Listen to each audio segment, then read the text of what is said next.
Nerd on the Podcast is proud to be powered by Focusrite, Embody, creators of Immerse Gaming, Odyssey, Amazon, and TCG Player. Enjoy the show.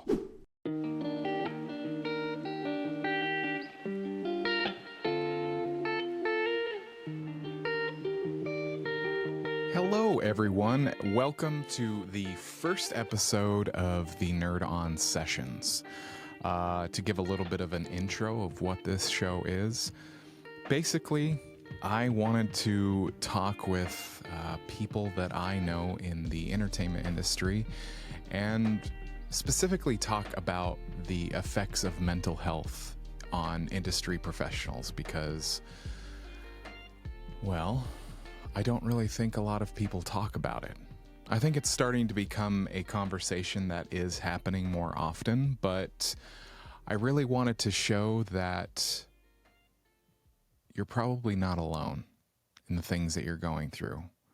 Whether it's the inner critic, whether it's dealing with rejection, burnout, ADHD, Tourette's. I mean, so far who I've recorded have been some incredible stories and some incredible conversations. And I just wanted to share those conversations with everybody out there. But this is the first episode, and this is the Nerd On Sessions, and this is quite off the beaten path of what Nerd On normally does. Usually we talk about movies, TV shows, video games, and all the in-between kind of stuff, but I figured why not? Why not talk about these kinds of things and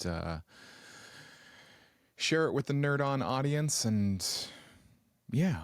So the first episode is going to be with one of my co-hosts, Tom. Tom is a writer, director, really an incredible guy, super talented, great to talk to, a great friend, just a really good guy. And I thought that it would be a cool way to introduce this show to our existing audience, but also potentially a new audience. But yeah, I hope you find the conversation as, man, how would I explain this conversation? Tom is just a really cool guy, and he wanted to talk about the inner critic and rejection, and those are probably some of the biggest things to talk about as industry professionals, whether you're an actor, a writer, a director, whatever. I'm having a hard time with words because it was just a really great conversation. I'll just put it that way. So with that, let's get into it. Hey, Tom. Thank you so much for being the first, I guess you could say. I've recorded like one other episode, but as I started thinking about and started developing this idea, I just thought it would be so cool to have a conversation with you specifically because we've had on the Nerd On Update, even just sitting in the green room or like the post-show, pre-show, we've had some pretty cool conversations and we are friends. So we've had some cool like 3-hour walks around my neighborhood, just like talking about life and the intricacies of it. And, this show is about, I think, showing whoever is watching or listening that more often than not, we have these things rolling around in our brain and we think that we're alone. We think that there's nobody else feels the way that I feel. And it's so liberating to find out that there are others that are experiencing maybe not the same exact thing because we're all individuals. We all have individual experiences and what leads to what is going on in our brain. But oftentimes we are dealing with the same subjects, I think. And the thing about what we do, we work in the entertainment industry, and I don't think that it's talked about enough, the mental health aspects of what we do. And I think that you specifically as a friend, I've noticed, have done a lot of self-work and self-reflection over the past like 2 or 3 years. And it's really been so noticeable. And I'm like, I don't know. I'm proud of you, but also like I'm just like, it's hard to put into words. It's just really cool to see. It's really, I mean, to notice a difference. But anyway, so each of these episodes, we talk about a certain topic that the guest brings to the table. And Tom sent me these topics, and I'm like, these are like perfect to have the first episode be revolved around. And you threw out inner critic and rejection. You had some stipulations, so to speak. I'm just going to read your note because, yeah, I think it really. You said inner critic, not perfectionism, but always seeing how I should be more, do more, be capable, etc. And then rejection, every setback and every disappointment leads to self-rejection and the illusion that I am not enough, which stems from childhood programming and external stimuli that compound already the inner critic, feeding a cycle of dissatisfaction in work, enjoyment, etc. And the thing that really stood out with me that you specifically said is you said inner critic, not perfectionism. Can you talk a little bit about that? Because I think that is a very specific way to say that, I think. Yeah. I think, I don't want to put too many chips on my shoulder or pat my back too much, but I think when you're young, starting out, the idea of perfection really goes away. We've seen it portrayed in media a lot of like, oh, nothing's perfect. Perfection is what you make of it. And life is perfect based on the imperfections. So the idea of perfection is never based in reality. It's always this weird nth level place to achieve to or satisfaction that you have in something. Obviously, there are some people who strive for excellence and then use that to conflate to talk about perfection. But I think when you're talking about your own craft and your own journey and your own endeavors, perfection is not necessarily something that you strive towards or even keep into your vocabulary, because perfection is just an impossibility. And of course you can be toxically positive and say like, oh, well, I can attain perfection, or I can attain perfection in the way that I see it, or this should be perfection the way I see it. And so it's never that very juvenile sense of perfection. As you got older, you kind of like, again, divorce yourself from that. But not different. Always. I just I kind of like cutting in. It's like, I feel like if you're self-aware enough to realize that you might have an unhealthy viewpoint of what you do, I think there are still people that I meet to this day I think the world is growing more and more to a place of learning to be self-aware, emotionally mature, be able to disconnect themselves from their thoughts and be able to go, oh man, that might not be a healthy outlook of something. And anyway. No, yeah. No, I mean, I think for me, like, it's it's that brain meme of just like, recording on set audio. It's like first level. Making sure that the boom operator, has all what they need is the second level. Turning off all the electronics in the house, third level. Fourth level is knowing you're just going to find stock room tone anyways, is like the brain, the mind blow, yeah. Right? So it's like that level of like, so the first level for me, I always felt like was as a kid, especially watching anime and action things are just not based in reality, that positively charge you so that you can like push yourself in a progressive and aggressive manner, and I mean aggressive in the sense of like, I'm going to take life by my hands, and I'm not going to let it come to me. I'm going to go after it. But the idea of like, oh, I'm going to attain perfection is something, again, I think I really did away with by the time I was like in middle school or high school, and I just strived for excellence. I just want the best version of myself, or the best version of what I can do. And that always led to, well, what's the next one? Well, what's the next one? What's the next one? Again, it's never perfectionism, but it was always never being satisfied with, what I had done.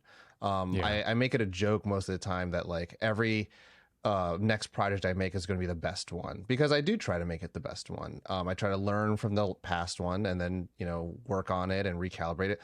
Not necessarily saying that the last one is like absolutely garbage and terrible, but saying that, this one will be different because I've learned, these new tips and tricks, and I'm perfecting my craft, and that's again the perfecting, right? But it comes down to like I hate that word so much. perfecting your craft. like perfection. Like it's like I know for myself. I mean, especially you talking about like you bringing up this topic, it was just like a boom, like hit to the chest. I was like, oh god, it's. I mean, you know me. I tend to be pretty hard on myself, and much the same. But I think I skewed towards the perfectionism or this. Like as an actor, when I go in to record an audition, I had to start over the past few months reminding myself, Josh, there is no such thing as a perfect take. You and what is like. Because thinking about this, the judgments that we put on stuff, especially our own craft, our own things that we make, our own projects, the only person that puts any sort of judgment on it in our own reality is ourselves. Yeah. And yeah, we might get reviews, we might get comments and feedback from others, but at the end of the day, it's what's going on inside of our head that is putting some sort of judgment on it. And I skewed towards perfection. And I like what you're saying, the idea of excellence. Like I always wanted to be better than the idea of, striving to be better than who I was yesterday. Even as a creator, like it's like, well, as an actor, I want to be better than what I was last year. And it's like showing a progression of skill, I guess. Yeah. But yeah. I feel like, we are very much exposed to an environment where progress is the only sense of satisfaction, or if not positive reinforcement. Like if you're not growing, you're losing. And I think of that a lot because I play a lot of video games, I play a lot of board games, and there's always this sense of like, if you're not doing something, then you're just like stagnating. Where, in life, I've had to learn that, life isn't a video game. As much as we want it to be, it would make more sense. So like, oh, cool, I devoted X amount of time to this thing. I should be a master of it, and it should be put me on the same playing field as other people. That's just not how it works. And so, again, this idea of what perfection is this arbitrary level of satisfaction, what you think it is. But, the idea that I should be more capable, I should be, a better actor, I should be a better writer, I should be a better, author, or whatever it is. It's all kind of these weird self-imposed things. And I feel like, unfortunately, as much as there's grays in the world, there are a group of human beings that tend to not ever see the world that way. And then there's people like us who constantly are our own worst enemies because we are so hard on ourselves. And it's not like, if you performed on something and you're really proud of it, and then 4 or 5 years later, you've grown and changed, you've had new experiences, you're able to play on stage or play with other actors or bigger ensembles or work with like people you respect in higher statures. It doesn't mean the thing you did 5 years prior is any worse. It's different. And it is the culmination of your experience and craft and skill and where you were in that place at that time. And there's something to, cherish as well as take grace and acceptance in that. And I feel like that's where I've had to really learn, like, that the inner critic at a certain point, and this is the very simple, level 1 kind of stuff of the adage of, be kind to yourself and then being gentle to yourself. And if it doesn't help you or it doesn't serve you, then it hurts you. You have to learn how to hear what you're saying to yourself, and self-talk is something super important. I used to think it was very dumb and very egotistical because I would see people do self-talk to themselves, and I would, in my very weird logical brain, would be like, who is that meant for? Because I'm the only one in the room outside of you, and it's really weird that you're saying that to yourself, other than you wanting to show off to someone else that you're quote unquote going through something. And that was something else I had to grow in. It was a little performative. Absolutely. Yeah. And it's mainly because I think I had used the inner critic as a tool for so long. And I think that was something that I learned, as you mentioned before, I had started going to therapy, And, you know, I'd started talking to a therapist, and, you know, I'll 100% say, well, I literally told the therapist, like, hey man, I don't think this is going to work, because I don't believe that this is something that you can't say something to me that I haven't said to myself. You know, I've said the worst things to myself. I've said the best things to myself. I've said the supportive things. I've said the most suffering, torturing things to myself. So what can a therapist do? But this thing that I really underestimated was how much I really rely on experts.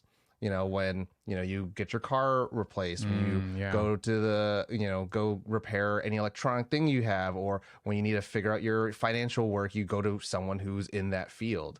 And so in the field of mental health, you know, this is my first time venturing into it. I was like, okay, look, I don't believe this is going to work. And I know in my mind what I'm doing as a function, as a doing, as a service of doing, is the right thing. But the human doesn't understand, like, what is this going to do that I haven't had? Like, I The have been logical brain versus Yeah. like the feeling side of, or like the heart and gut side of yourself. Yeah, like it's one of that. those things. It's like, you know, when you're a kid, you eat oatmeal or vegetables and you hate them. You know, you don't like the taste, but, you know, back of your head, and you're, you know, based upon if your parents were teaching you anything about your dietary habits, this is good for you. And so for me at that place, this was good for me. I knew for a fact that going to therapy was going to be good for me. It couldn't hurt me, you know, like it can't, Yeah. it may not be doing anything, but at least I know it won't be worse for me. Yeah. Obviously I, again, have been privileged enough to have an affordable, you know, therapist, and have those sessions and have them weekly. But, you know, that's not to be without said that, you know, it's once a week. All the other 6 days of the week are all without the therapist. So it's not like in this 1 hour, I'm doing all this da da da da and unwiring and rewiring and, you know, sifting through it. Like those other hours of the week by myself, you know, not by myself, but on my own, was a lot of having to take those things that we're talking about and applying them, learning them. And even if I didn't believe in them, or even if I felt like they didn't work out for me, like a lot of things that I end up finding out that, at least what my therapist had told me, is that people in the industry have a lot of like blockages. They have a lot of like things that stop them. For me, it was always that I kept going so hard and so fast that even in the end, it would hurt me. Like I never had like a writer's block. I never had this feeling of like listlessness, of like, I'm not creative. It's a really weird, like opposite feeling that I've had with other people. And that's why I think I've come across as like toxically positive, where, you know, what actually happened for me was that I feel so productive. I feel so capable, but it hasn't shown or manifested in a physical way that's been life altering and changing. And, you know, That is quote successful. quote successful, quote yeah. perfect, you know, like, Yeah. and that's, there's that thing where it's like, okay, well, if I'm not here yet, then there must be something wrong with me. Then there must be something like I'm not doing. Then there must be something I'm not that good enough. I'm not I good don't enough. have the talent enough. And Yeah. like it's, you know, and we're only exposed to, you know, the absolute miracles, right? The people who are like, I, you know, lived in a video rental store, and then now I'm a big guy. Or it's like, I went to 2 years of this college, and now I'm a big guy. And it's like, I did one short film, or I did one feature film, and now I'm a big guy. And you're like, how does that happen? And the tough thing is to, you know, when you're organizing those thoughts in your head, you know, most of the time you have to really learn how to identify which ones, again, are hurting or helpful, which ones are serving or, you know, it's a hurting you. huge, yeah, that's a huge thing, I think, because those thoughts, I'm always a believer that even, you know, I'll say this, I've been going to therapy in stints probably over the past like 15 years. And of course, I've moved past issues, but it's not to say that some of those issues that I originally went to therapy for, like back in 2008, it doesn't mean that those things just go away. It doesn't mean that they just go away. There's going to be, and I'm not going to say they're going to haunt you for the rest of your life, but every now and then they might come up and you're like, oh shit, there's that thought again. Oh, this is like they talk about like old stuff. Oh man, that's just old stuff. Whoa. And it's not that it's going to go away, but your relationship to it is going to change. And I like what you're saying of just like being able to be conscious enough to be the watcher of your thoughts and be like, oh man, that's unhealthy. That's hurting me, or oh, that's actually kind of a helpful thought for me, or whatever. I mean, something that really helped me, and this is, again, I felt like these were the dumbest things. I thought they were the dumbest things to go through when I was actually doing the work, right? Was every time there was a negative thought, every time there was like, hey, like, you didn't send that email, you didn't get started on this, you didn't write any more pages, or, you know, you didn't shoot anything recently, you know, I would have to say it out loud. It's like, that's the critic with the capital C. And it was so dumb. And I would do this in my car, driving home or back to work, whatever it was. Yeah. I would say, that's the critic, capital C. That's the critic, capital C. That's the critic, capital C. And I would just say that enough where it's externalized, right? Because if it's in your head, it's very much like writing in general, where the stories are the best in your head because they're not on paper, because you've imagined them and they smell and taste the best. But then also that's the worst thing. So it's every negative thing you could say to yourself, they're amplified 10 times, and they somehow stain the walls of your brain much more effectively unless you externalize them. And one thing I really liked, a cool tool that I used that was introduced to me, was introducing a third voice. And I say third because you're like, what's the second one? And typically the one that's negative, right? That's like, Tom, you didn't, work out today. Tom, you didn't, you're a piece of shit. You did blah, blah, blah. It wasn't even like that terrible. It was more like, hey, there were things that you wanted to do, but you didn't do them. And that was the implicit like reasoning enough to be like, well, you're not the self-accountability voice, so to speak. That's like, a little bit more intense. Well, it's kind of just like, hey, did you, check in with your friend today? And then the answer you respond to is no. And you already know implicitly what that critic is saying is like, well, that means you're not a good friend.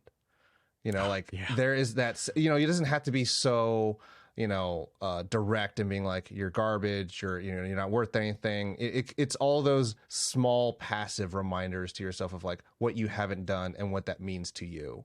And it's like, you didn't do any of the dishes, you didn't take out the garbage, and it's like, that means you're lazy, that means you've done this, that it's like, you'll never get through X, Y, and Z.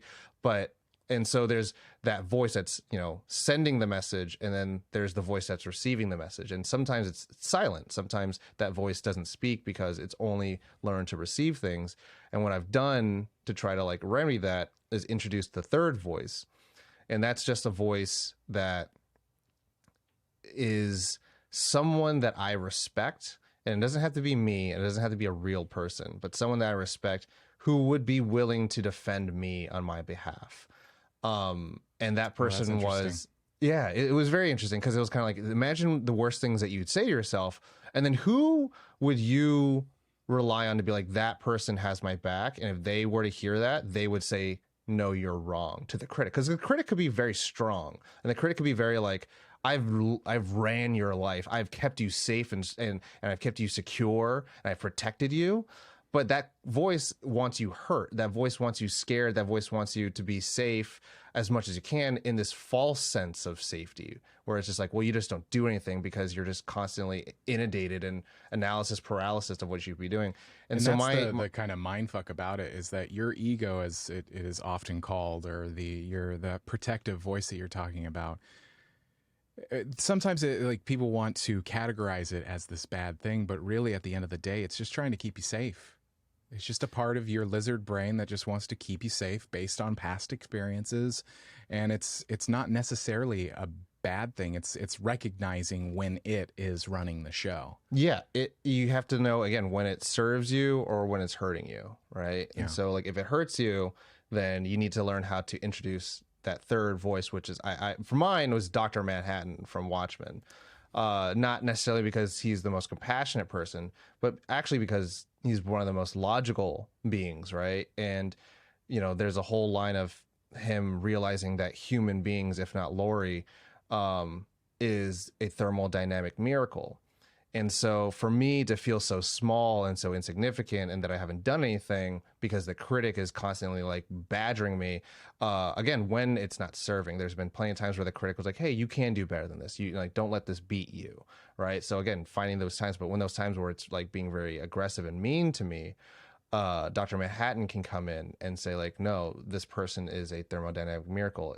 This person is the equivalent of seeing air turn into gold. And I it helps me just kind of get out of that sense, because if it's just this ping pong back and forth thing, then you're just going to go back and forth, and you're stuck in this cycle. Versus if you add this third, vector to this trajectory, then it allows it to have some breath, and you could be like, okay, cool, I'm not in the same room all the time. And that's just been very helpful with that inner critic, is just like, one, introducing a third voice. But you talk about as well, it's like sometimes it has always been there, and it's always been there because you've learned how to, it's just trying to incorporate things you've learned from experience, and like also identifying multiple facets of that critic, because we are indoctrinated as young children to think a certain way from our parents or our guardians, but also we create this paradigm of thinking based on those experiences and based on like negative events and trauma. And some of that stuff isn't even ours. Some of it is from our parents. And that was one big thing, was like identifying as like, is this my shit or is this my parents' shit? Yeah. And that was a big deal for me when, like, I have my own critic, but then I have the critic of my dad that lives in my head. Yeah. And that's always been really rough. You've talked about in the past a little bit that there's kind of a cultural element too, like to the way that you, I don't want to say lead your life, but like there's just your inner critic, and whether you're doing enough or whatever, it's like there's a certain cultural element, and the cultural family culture that it kind of like inspires that, or really programs that into your way of life even. Yeah, I think what most people who are watching or listening would assume and understand is what they've been exposed to in media. Again, it's typically like, oh, your parents are probably really harsh on you and they really expect excellence out of you, and nothing's ever good enough for them, and you end up becoming this people pleasing, obedient person who doesn't know how to like handle conflict. I had an addendum version of it, or a different version, because again, no one's a monolith. Everyone has their own nuanced experience of it, and mine was not so much that, because my parents were they did know how to show me affection and love and care. And there was other times where they also showed me that love was very conditional. Love was conditional based on the fact of how good I was comparatively to my older sibling. Like, if I don't have straight A's like them, then I'm not a good child. If I don't, do things as politely and calmly as they do, then I'm not a good child. And I leaned into that. I leaned into like being the wild child, being dumb and not doing well in school. Not because like I was really actually good at school, but like I never tried. It was more like I tried really hard and I would get like a C. And it was really like heartbreaking to see that. But like, what you're talking about with the cultural things, for me, that critic, and again, it's just more added pressure and burden that no one ever really put on me. It was just something that I grew up realizing, because my parents were so transparent with me of just like, hey, we're first generation. We came from another country. We don't have much. You can't own a lot of stuff. I never have a childhood home growing up. I don't have an idea of what home means. Like, I remember when I was in college, one of our first like papers we had to write is like, what is the concept of home? I was like, I don't know, wherever I like take off my clothes and go to bed and take a shower and eat. Like, there's no like smell or taste. It's like, I think of like one place, it's like I had the most of my years in childhood there, and it was like 4 years I lived. But that being said, like, there was so much that my parents told me how much we didn't have and how much they had You're sacrificed. a child of divorce as well, right? Child of divorce, child of, Yeah. First generation, kid. And, for me, it was so much this idea of like, I don't want to waste the sacrifices that they have made. Like, I grew up in a relatively pretty calm time. Obviously, we had like big worldwide events and tragedies that happened, but for the most part, like, I had Game Boys. I was in California. I experienced what Disneyland was, and I grew to have memories of like watching movies and TV shows. Obviously, there are things that I look back, it's like, I wish this could have happened, or I wish that could have happened. But no matter what, I know that my parents were doing the best that they could. Not saying that, there weren't things that they misstepped and said terrible things to me.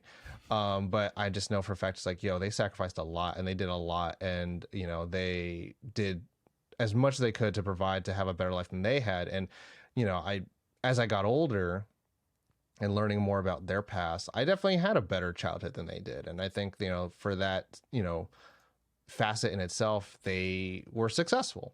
But there was so many things that happened that, no one could predict. Again, I have this weird ideology that no matter how good things could have been in your life, there's always gonna be something that someone might have like overcorrected on and, gave you this sense, this wrong sense of the thing. Like, if you're, a single child, then your parents might have given you all the love that you needed, but then you may have never learned how to like, be with other people. Or for myself, like I always had a sibling, and so sometimes I don't know how to be by myself. And so that's a very hard thing to do, where it's like, oh, like the idea of going to the movies by myself was like novel and huge. I was like, oh, I don't want to be a loser. And then you realize like, oh, you know what? Some of the best movies I've watched were by myself. But it goes further of just like learning how to do things for yourself. It doesn't mean you have to be included to everything, but become your own best friend. And I've talked to, friends who were who were a single child, and they definitely adopted that idea of like, oh, I have to be my own best friend and I know how to be alone. But conversely, they don't have some of the tools and, needs or desires that I have already fulfilled of like, oh, I'm a self-starter. I can do things with or without other people. I don't need anyone to like, inspire me to like, hey, go out and do this thing. It's like, for me, it's like, all right, it's only a matter of time and how do I figure it out? And then I do it. Yeah.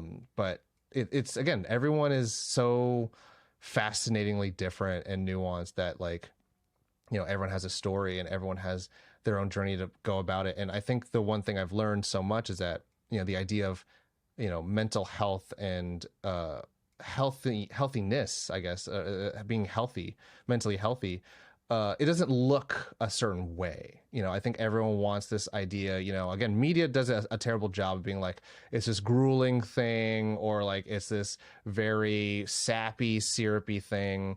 When sometimes it's ugly. I think most of the time it should be kind of ugly. It should be kind of like, rough and hard and scary. Because, again, that, is it the critic, or is it just, our reptilian part of our brain that wants to protect us? And so what's one of the most difficult things is to have hard and difficult conversations.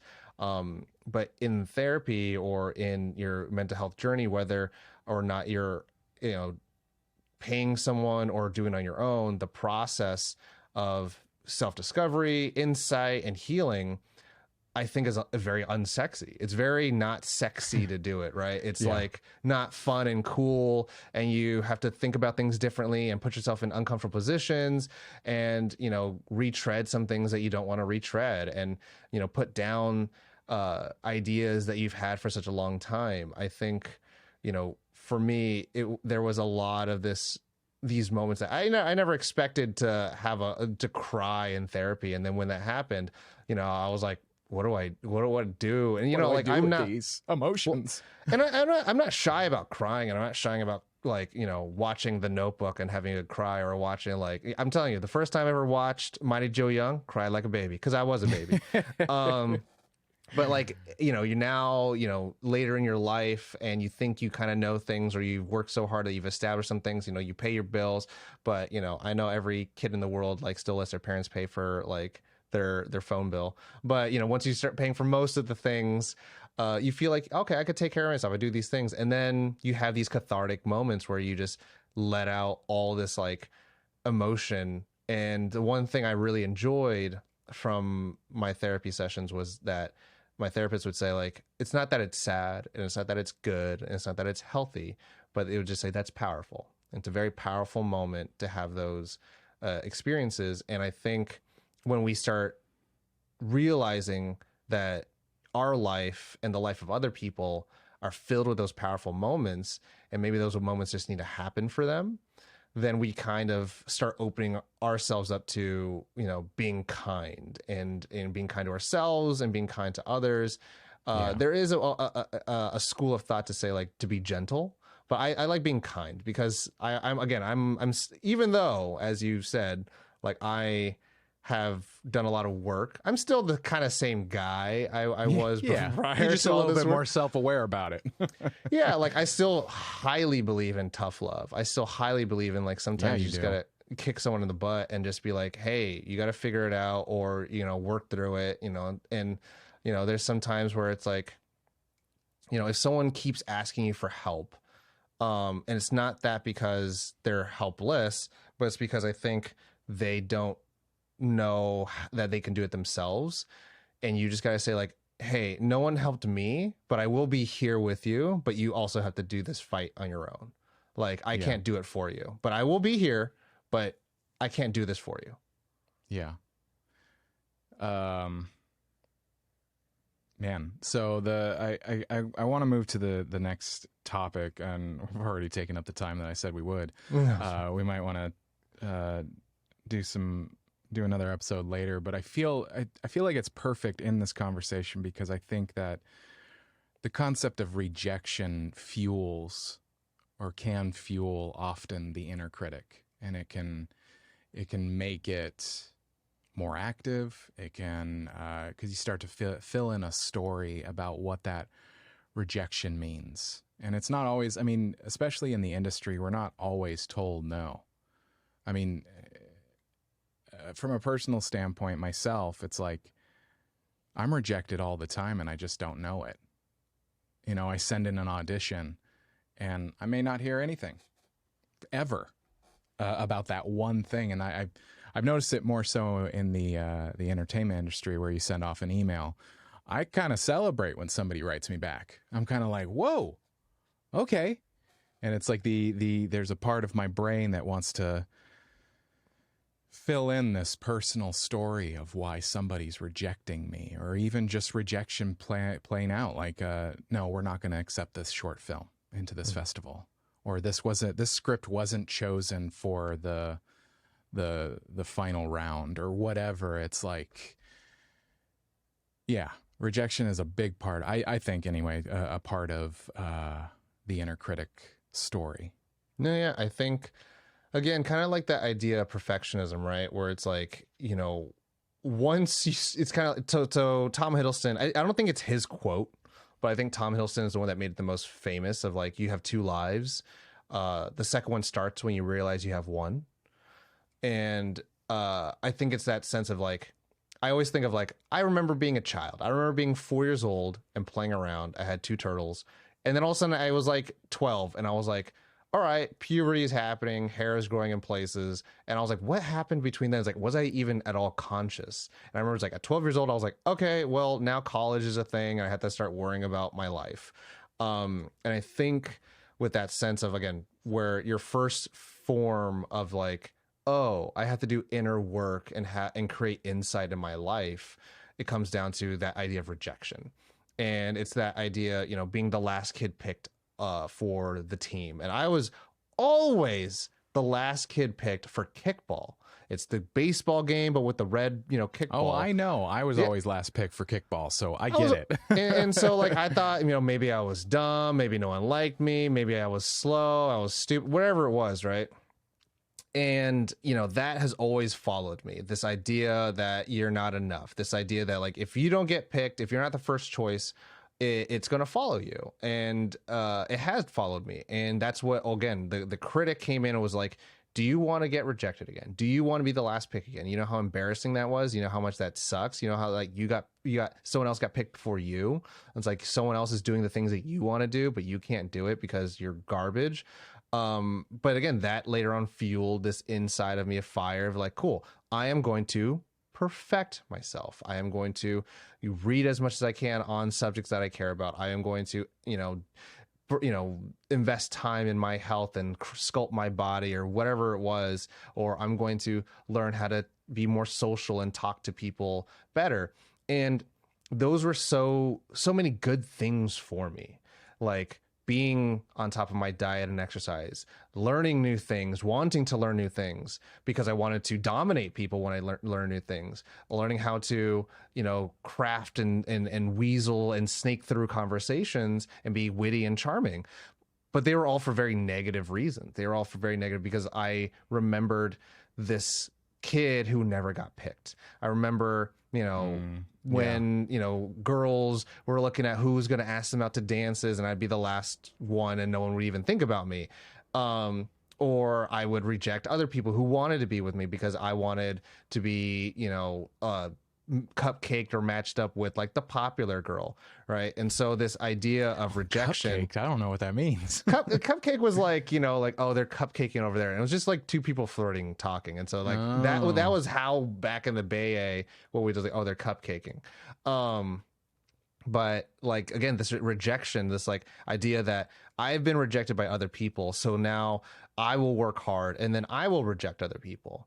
And then you're just continuing this cycle of rejection. And then that plays twice inside. Again, like if you don't get X amount of answers right, and they're not like on factual things, right? So you can get 2 + 2 is 4 is wrong. But if your, paper or essay that you wrote down isn't scored as high as someone else's, maybe you're not smart enough. And there's not really a good, clean line that shows like, no, sometimes they just wrote something, maybe it was the beginning of the night and then the teacher read it and they were like, I like that one better. And then it's the end of the night, they read yours and you're like, I don't care, B.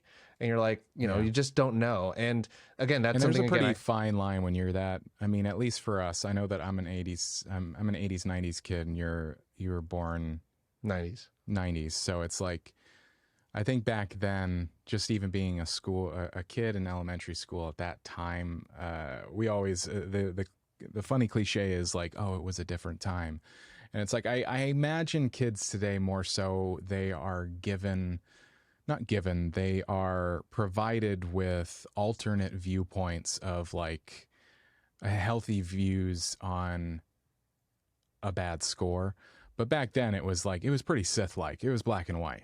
Oh, like, yeah. This is like, you're smart, you're dumb. Like that was just like, here it is. No, yeah, and we compound that, and it leads on to our, the second part of our life, which is our adulthood. It was just like, if you don't do well in school, then you won't get into the best classes, and then you won't get into the best colleges, and then you won't have the options to get the careers you want. Then you won't be able to make money to have the house and car that you want, and you'll live in a shack. You had the dumb little paper foldy thing where like the worst option is to live in a shack with 8 kids. Oh my god, yeah, the little, yeah, like, exactly. You fold it and you like, yeah. I feel like, yeah. And so like even childhood games reinforce this idea that if your life isn't good, then it's bad. If you aren't getting the best thing, then it's the worst thing. Obviously there's a middle, it's like, oh, you have a 2-story house and 4 kids. You're like, oh, that's not bad. But everyone's like, yeah, but you can have the mansion with 2 kids. And you're always looking at what is the best and rejecting any middle ground. MASH. MASH. That's the one. Yeah. Mansion, apartment, shack, and house. Yeah. The idea, again, this idea of rejection compounds inside too, because you are no longer accepting and being open to different possibilities. You're always, if it doesn't look the way that you want it, then you're rejecting it. And, like I said before, process and growth and healing doesn't look, you shouldn't think about how it looks. You should think about how it feels. And if you're going forward in life. Yeah. And so this idea of rejection for me, like, again, it compounded with everything. And it goes further on with, as you kind of touched upon, with short films or stories or jobs. If I apply there's multiple times I applied to the same job and got rejected multiple times. And it wasn't until I was brought in as a referral that I ended up getting the job. And it felt like I'm so chopped liver that someone had to bring me in and be like, hey, I vouch for him. Then they're like, okay, cool, we'll give him a shot. Versus the merits on that paper, I have. On paper, I wasn't enough. Exactly. So this person had to be like, hey, I vouch for him. Like, yeah, no, I've experienced that. Yeah. And I think what you talk about, how like we don't get to see a lot of the things we're talking about today, is because how much that pervades through life and how much that is actually the very common thing. Again, in media and what we're exposed to shows like, I did this, then I did this, and then it was done. I worked hard, I did this, I did the research, I failed, and then I got back up and then I did it. Where the reality is like, you fail like way more than you will succeed. And I think when most people realize, like, if you're putting yourself out there to succeed in harder more not clear lined levels of success, you are going to open yourself up to much more failures than anyone will ever do. And there's something that I've learned to really accept and enjoy, is that I will be the best loser of all time, is that I will be rejected more often than everyone else. But you know what? I'm the one that just won't take, it's not I won't take no for an answer. It's more like I won't let that I can do stop this all me. day. I can't do this all day. In a funny, dumb way. In college, one thing that a guy ended up telling me, and this is, don't anyone take this, don't learn the wrong lesson. The wrong lesson is, I'll let you figure that out. But the right lesson was, it was spring break where I was in college, and it's like, hey, we should go talk to girls and like try to get their number and like meet up with them for tomorrow, because it was spring break. So there's a 3-day event. And I was like, I don't know. He's like, dude. And then like, I was like kind of scared because I was amongst other colleges. Obviously in my own college, it was like kind of fine because I knew most of the people there. But, in the spring break, event, there was 3 other colleges. And so talking to random girls, I'm like, oh, they might think I'm an idiot. And then like, before I went to go talk to one girl, a friend came up to me. He's like, hey man, I already got rejected 3 times. I was like, that's a good thing? And he said, yeah, it's really good, because now the rejection's out of the way. I don't care anymore. Now I could just have fun and I could just talk to people. And I was like, that's such a wild way to look about it. But I loved it because it really did help me prepare for like when I did, make my own films and submit them film festivals. And I actually have It a is video actually kind of an oddly like profound way to look at things. Profound way to look at like rejection. Yeah. Just plainly, like it just actually, yeah. Because we've joked about this personally, but it's like I tend to waterboard myself with something until I'm like good at it, understand it, whatever the heck, and it's just like I'm just like just like pouring it on myself. And I do this in acting classes or workshops with like people I really want to work with. I'll put myself first. I'll be like, anybody want to go first? And I'm like, I'll put my hand up, because it's like I want to like get it out of the way, not the experience, but like the nervousness, the negative feeling that I feel, the fear of rejection or whatever it is. It's like now it's out of the way. Now it's just it's I didn't even No, and I think that plays in it too, where again, these are only my experiences, right? And so I have, because of these experiences, I have this level of like, when I've submitted things to festivals or when I apply to things and I get rejection, obviously they sting and hurt, but most of the time, like, again, I have been probably accepted to like over 50 film festivals, but that's over 500 of them that I didn't get accepted to. And it's a terrible, crazy ratio to think about. And realizing that most of them may not care about the things that you're submitting, mainly because it doesn't fit their block. And once you realize that, again, it's not about you, it's just they don't want that. And it's like, it's okay. It's like it could be one of the best films they've ever seen, but it doesn't do anything if their film festival's all about people who live in Washington. It's like, okay, well, this guy from Sacramento or LA doesn't mean anything. And like, I have been to a lot of screenings where I will think hands down, maybe not subject matter wise, but from directing and acting and cinematography, my films are definitely, I think, the best. But then there are films that are like shoddily recorded, terrible audio. And because it had, one of these things that the film festival wanted, it got the grand jury, prize. And I was just like, but shouldn't you base it based on what is executed the best?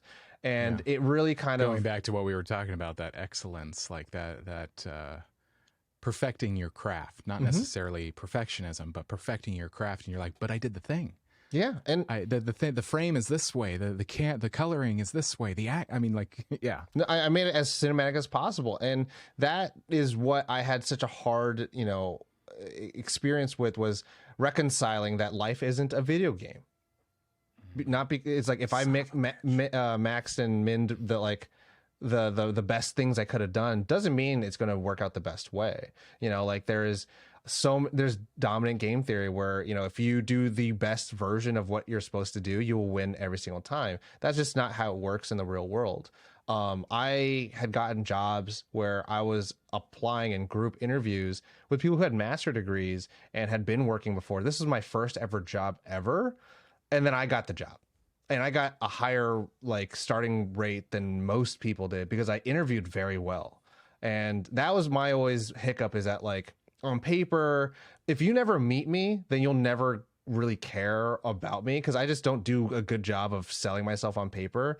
And I always found that really difficult. But I was like, if you give me 2 minutes with you, then you'll hire me more than likely, because people will meet me and they'll be like, oh, okay, I get this guy, and this guy goes pretty far. And I you know, again, rejection from one thing is just learning how to master another thing. And the thing is, you can't be like, not everyone. And I like this world. I like the world where not everyone it should be a McDonald's. Not everyone should be fast food, where you are, you know, scientifically measured in a way that you are the most consumable for every audience. It's like, I'd rather we live in a world where everyone has their own individual edges and angles and quirks and imperfections and perfections, that everyone is interesting, that everything is always like new and you can always learn something from them.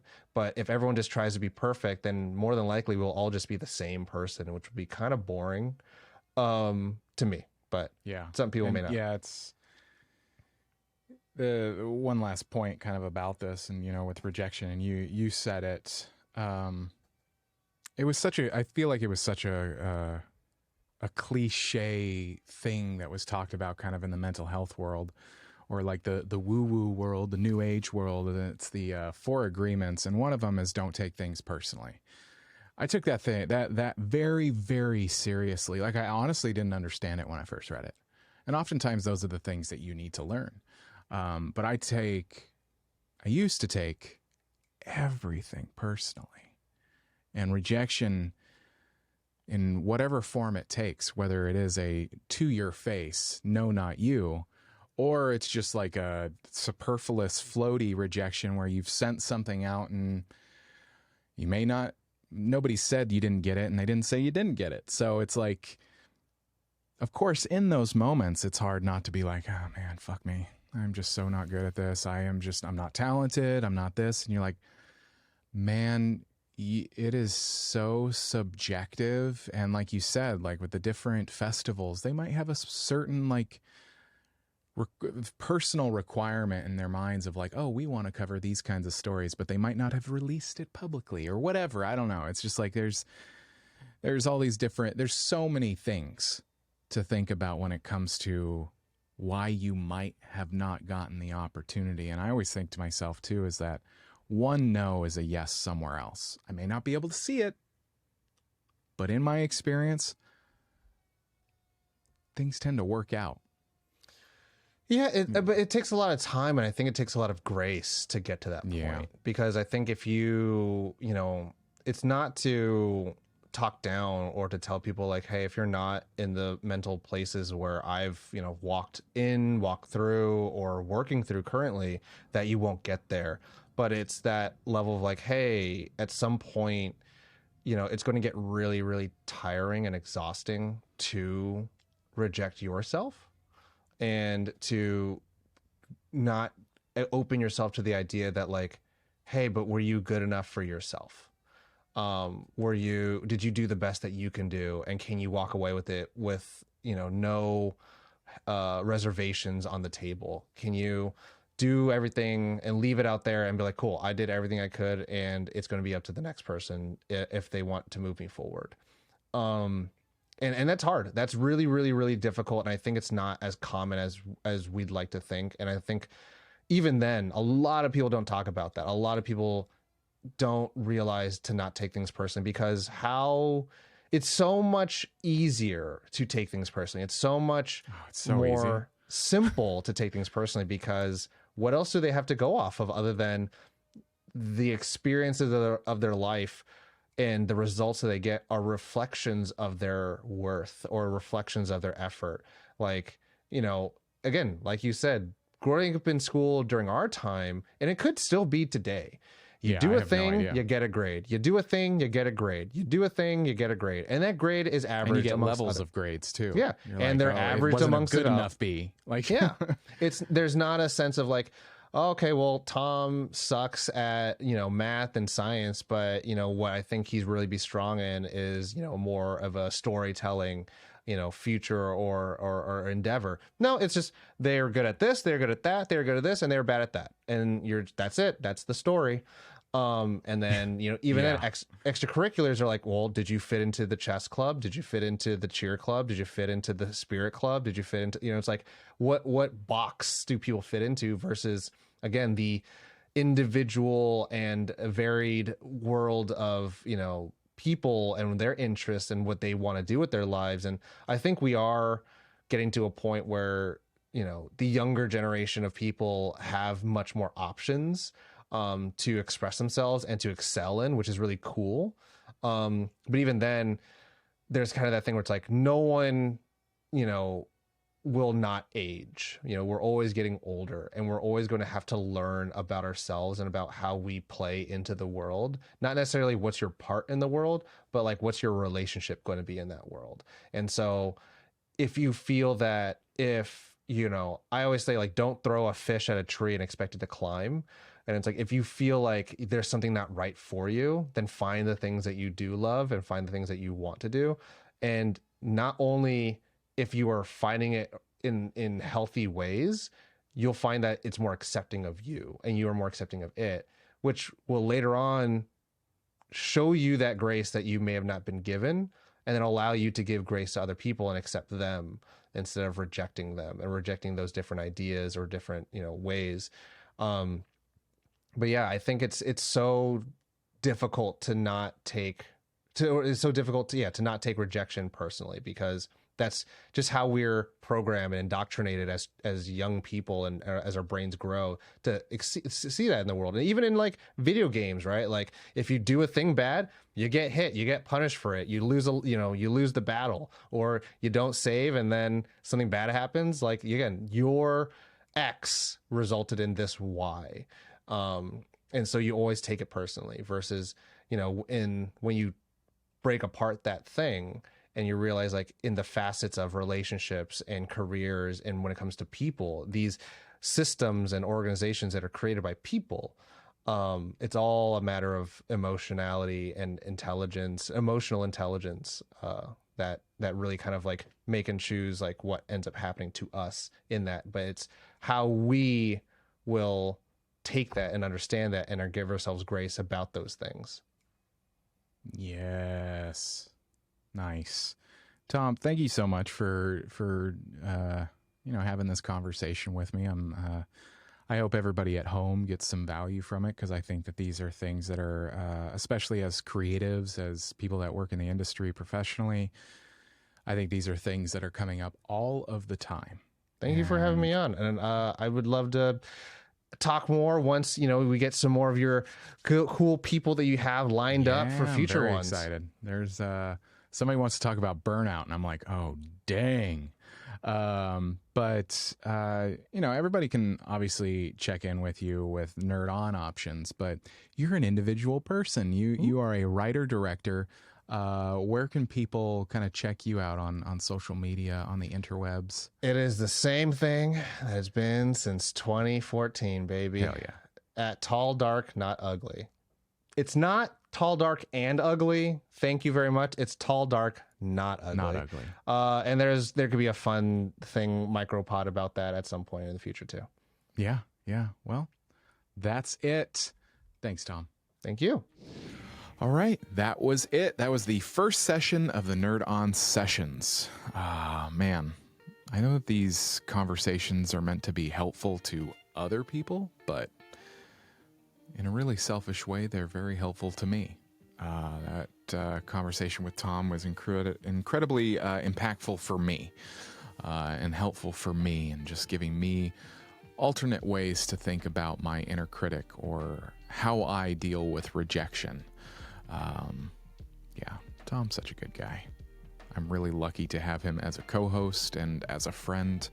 But yeah, that was it. That was the first session. If you're new to Nerd On, check out our website, nerdon.tv. It has all of the episodes of all of our shows. The Nerd On the podcast, the Nerd On Update, the Capeless Crusaders, so much stuff. So check out our website, nerdon.tv. If you're listening, thanks for listening. You're probably on your favorite podcast app. Whatever your favorite podcast app, we are there. If you're watching on our YouTube, nerdon.tv/YouTube, all of these episodes will be there. We do stream on Twitch, nerdon.tv/Twitch. And do consider joining the Nerd On Nation powered by Patreon, nerdon.tv/Patreon. It allows us to keep doing this and to keep creating content and to creep. We want to creep. No, to keep developing new shows like this because we do want to keep doing this. We want to create cool stuff. Yeah. Also, consider joining the Nerd On Discord, nerdon.tv/Discord. It's a really cool community of people that there's channels for everything. There's channels for DIY, for food, for gardening, for movies, TVs, comic books, all that different stuff. But do consider joining that community. A lot of cool people over there. I like them a lot. And that's it. Thanks for watching. Thanks for listening. Take care of yourselves. Drink water, all that good stuff. But yeah, I will see you next session.